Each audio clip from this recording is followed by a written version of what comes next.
মধ্যে বিভ্রান্তির সৃষ্টি করত। এবার এরকমই কিছু আমাদের সংসারেও হয়।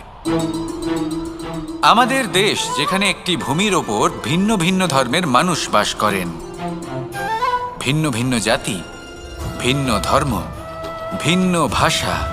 কিন্তু যদি আমরা এটা ভাবি যে কিভাবে এই দেশকে কল্যাণের পথে নিয়ে যাওয়া যায়, কিভাবে এর বিকাশ করা সম্ভব, তাহলে আমাদের একত্রিত হওয়া শিখতে হবে।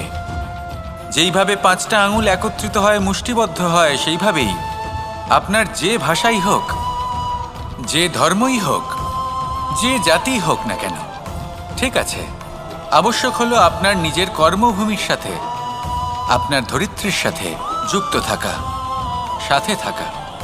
তবেই দেশের উন্নয়ন সম্ভব। তবেই এই দেশ স্বতন্ত্র থাকবে, সফল হবে, আর এই মন প্রসন্ন হয়ে বলবে রাধা রাধা। খেলা